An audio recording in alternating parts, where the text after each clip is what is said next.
ever since I was a kid, my favorite superhero has always been Batman.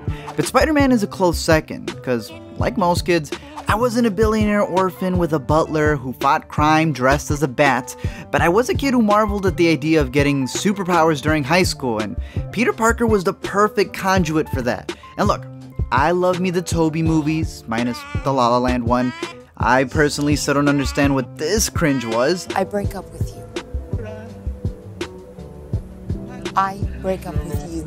But Homecoming, I feel, gives everyone a bit of what they want and embodies that wonder and enthusiasm of having superpowers, and more so, isn't bogged down by another dead Ben montage. And considering that the rights are now co-shared with Disney Marvel, which they might regret, I want to take a look at my favorite Easter eggs in the movie and how they'll build up for the future of Spider-Man in this cinematic universe. So for starters, if people are still confused, this is officially in MCU's canon. No more Andrew, no more Sinister Six, and no Aunt May feature.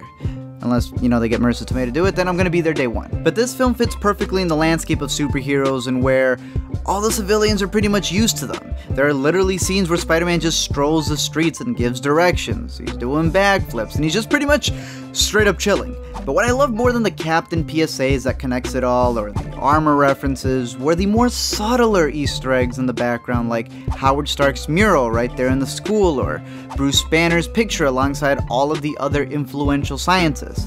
So considering how ingrained this movie is within the already established jabillion-dollar MCU, I really hope Sony doesn't mess it up with their spin-offs. So there is a chance that Tom Holland as Spider-Man will pop up somewhere over there? There's always a chance. There's always a chance.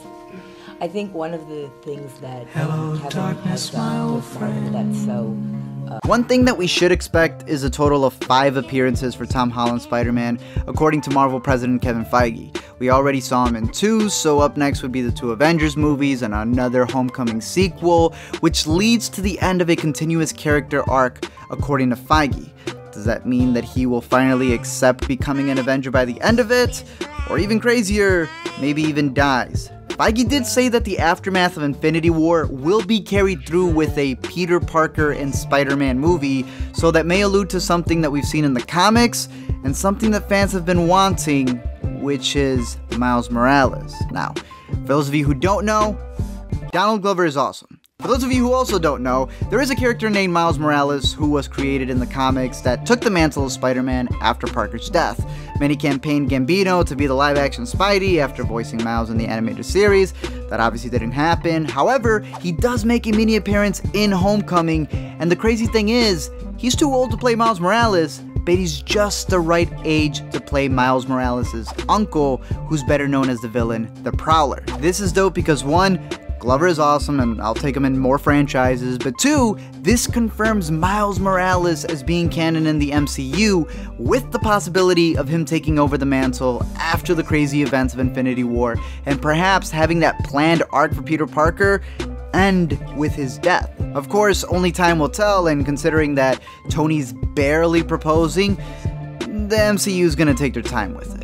In the meantime, the survival of the Vulture, as we see in the post-credits scene, and even having the Scorpion, played by Far Cry's sickest villain, Michael Mando, has me thinking that the Sinister Six movie may still be a thing, and they're gonna keep Spider-Man busy, even if it's just through cameos, the same way that Batman appeared for Suicide Squad as a cameo. I just really hope that Sony doesn't mess it up, and that their villain team-up movie is a bit better. In terms of love interest, I was skeptical about the character of Michelle being MJ, cause look, MJ's all about being a redhead and being the next door neighbor, and that's kind of as important as Peter being bit by a spider.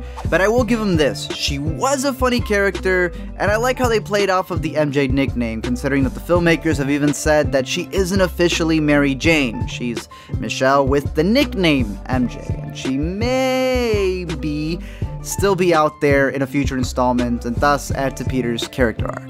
However, to wrap it all up, some other cool Easter eggs that I liked would be the issue 33 iconic recreation towards the end of the movie, which the book did better. Jennifer Connelly voicing the suit AI, which is funny because her real-life husband also voiced an AI for Tony Stark, and now it seems that this real-life couple are co-workers.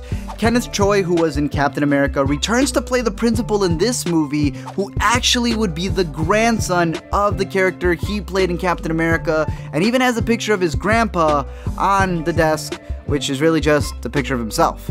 I also like the AT-ATs, which inspired the Civil War tactic that we saw, the visual homage to Back to the Future here, and last but not least, myself as Flash. Other than that, those were the Easter eggs that I enjoyed in the movie. There's a bunch of other ones. I want you guys to discuss them down below and your thoughts on this movie.